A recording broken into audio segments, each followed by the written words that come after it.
What's up, fellow gamers? This is Leonidas, the Sentinel on Deathwind Corridor, and I'm here to explain the SOA Nightmare Mode encounter in the Eternity Vault. SOA is a three-phase fight, with multiple platforms, lightning balls, mine traps, and an ability that will randomly throw a raid member around the room.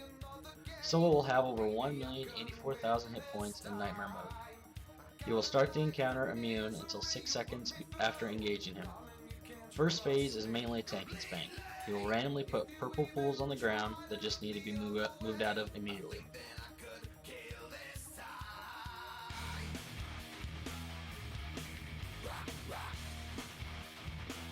At 75%, SOA becomes immune to damage again and will knock out the inner platforms.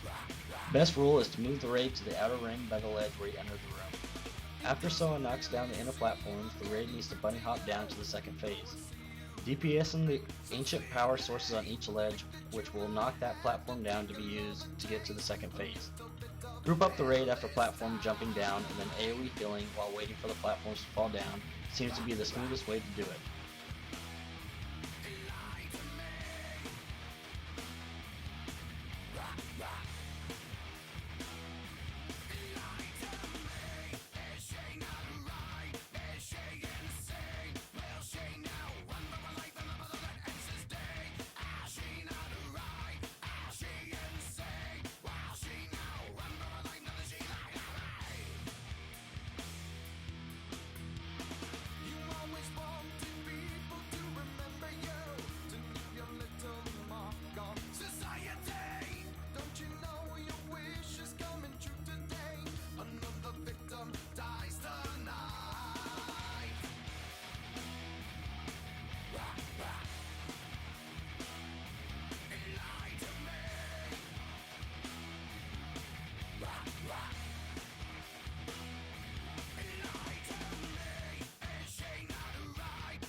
Second phase starts after all the platforms fall and he lands in the middle of the room.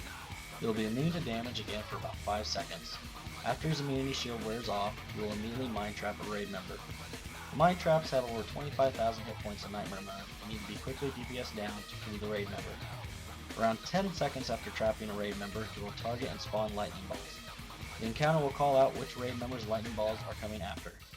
Those two raid members need to immediately move to where their lightning balls spawn and run into them, causing them to explode and be removed from the encounter. Shields and character cooldowns help mitigate this damage.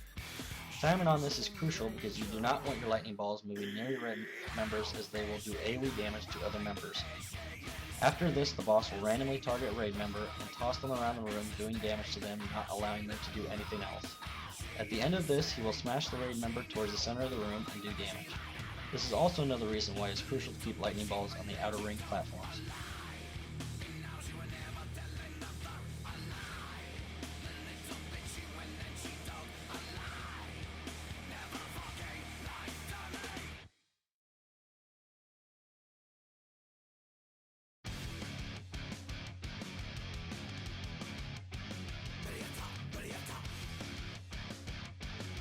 If your main tank gets mine trapped during phase 2, like ours did in the video, it is important to have a second raid member set up and ready beforehand to taunt and tank the boss while your main tank is trapped. We use a trooper and a healer is compensated quickly.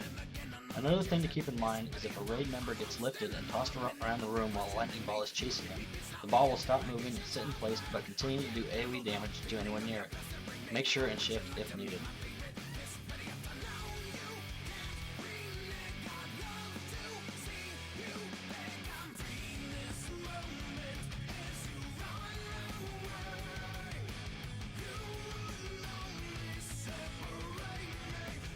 At 30%, SOA will become immune again and begin transition to phase 3.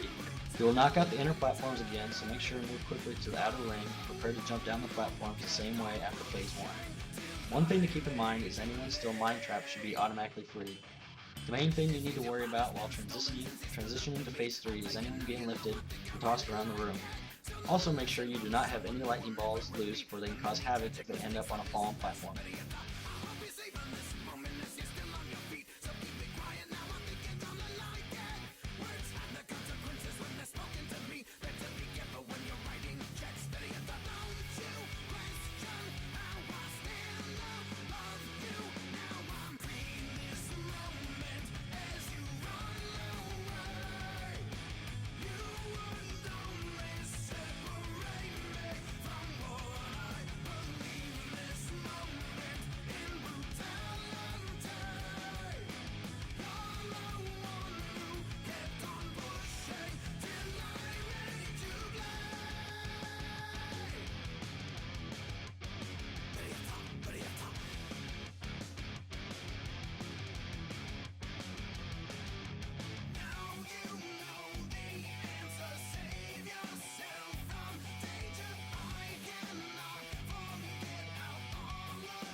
At the beginning of Phase 3, SOA falls to the middle of the room and will have a permanent immunity shield that cannot be removed without an outer pillar falling on top of it. The pillars spawn and randomly target an area for roughly 20 seconds before dropping to the floor.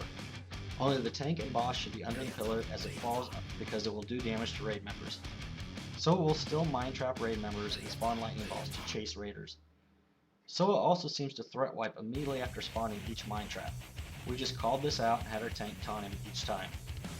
After SOA's immunity shield gets temporarily removed from the fallen pillar, he will become stunned, and this is the time to DPS him and use whatever cooldowns you have to put as much damage on him as possible.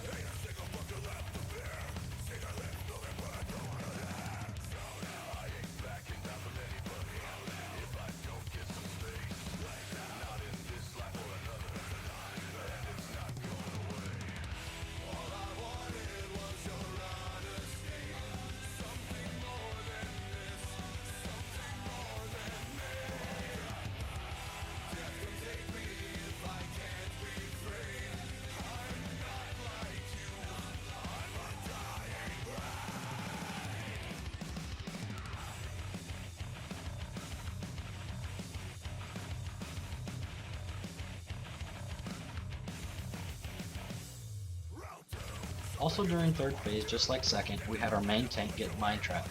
SOA switched targets to one of our troopers. We immediately shifted him under the pillar so that we could remove his shield and continue DPSing. He defeated SOA after his fourth removal of shield with a lost DPS.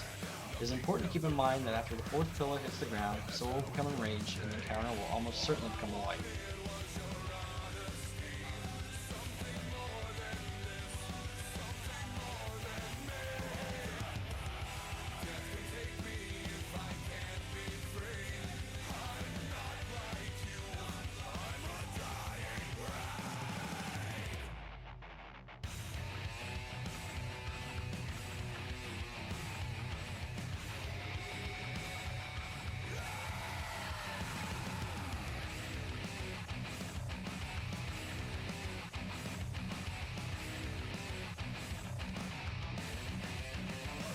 Thank you for watching, good luck, and may the Force be with you.